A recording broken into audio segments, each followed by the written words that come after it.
Hello, we are here at Vancouver International Film Festival, and I am sitting down with Charles Wilkinson, director of documentary film that is getting a ton of hype at the festival, Oil Sands Karaoke. Congratulations on your VIF premiere. Thank you very much. How's it been going so far? Great. It's been going super well. This is a great festival. I like it here. This is my town.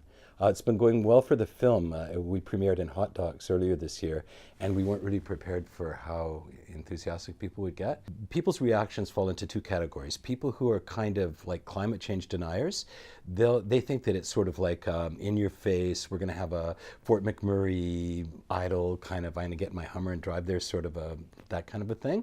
And the people who are of a more extreme environmental point of view, they think, oh yeah, I know what this is about. It's about these guys who are having this karaoke contest. But they're idiots, right? They're making all this money and they shouldn't be doing this. And that's what people come to it thinking, but it isn't either one of those things. So what is it? It's a lot deeper than that. It doesn't take a political point of view on the oil sands.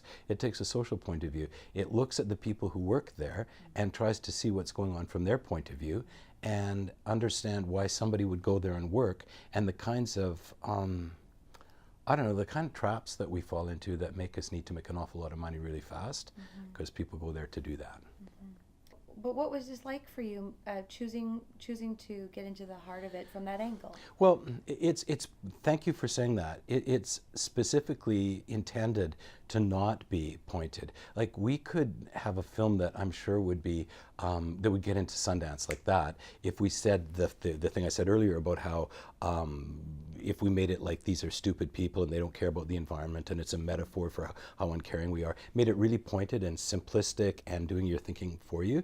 But that's not the way life works. And I don't watch documentaries like that. I have very little respect for those. I think that most audience members are, they feel uncertain about climate change. They feel uncertain about the causes for it and how much trouble we really are in. Most people have been really kind of led to believe that the science isn't really finished and stuff like that. I think a lot of people feel that way. And so they're uncertain. And it doesn't help to call them names. It doesn't help to say, oh, those rednecks and these idiots and stuff. So that's what we tried to do. We tried to respect the people that we were talking with and about. And it's had a really kind of an interesting effect. People who work in the oil patch come see the movie and they really like it. But they also understand that it's not a puff piece, that it's about a serious issue, and it's about something that we're all in a great deal of trouble over, and it makes them less disinclined to talk with us, you know. Wherever the truth lies within this, it is a global issue, and so it sounds like the stance you're taking on this is getting to the heart of people and making this more accessible to humans. Do you think perhaps it's a responsibility of a filmmaker to be doing a little more of that for these important issues? Yes. As a communicator, one's job is to reach as many people as possible. We want to know what to do. We want to know how much trouble that we're in and what kind of appropriate responses there could be. But we're never going to get there, because we're certainly not getting there. We're not having a discussion. We're never going to get there as long as we keep hurling insults at each other across, saying, oh, you're a tree hugger, oh, you're a redneck. That's bullshit. What we need to do is we need to be respectful and sit down and talk to each other. And that's what our movie is doing. People are sitting down. We get all kinds of oil sands workers who come to the movie, and they'll come sit down and talk with us. Say, really? Like, honestly, is that the way it is? Or, wow, I never really thought of it that way before. I'm going to just go into the subject of singing, because, I mean, oil sands, karaoke, really. Discuss. Well, don't you normally think of singing when you think of the oil sands? It's the first thing I think about, is just jumping into song and dance. No, I got to say, I've been a musician all my life since I was 3, like a professional musician. I love music, and I've also been a filmmaker since I was, I don't know, like 20 or something, which was like 2 years ago, I think.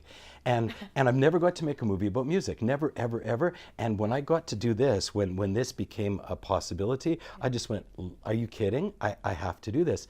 I mean, I've got to be working with music for the last year almost every day. And it's just been the coolest thing in the world. Like, yeah, we've been talking about serious stuff, but realistically, when you see this movie, you sing along. Audiences clap, they cheer, and they sing along. I mean, we have 24 major hits. Thanks very much. Okay. How can we find out about your film online? CharlesWilkinson.com is where the information lives, and also we're on Facebook and Twitter at Oil Sands Karaoke. Perfect. Thanks. Rock on. Thanks for your help. Thank you.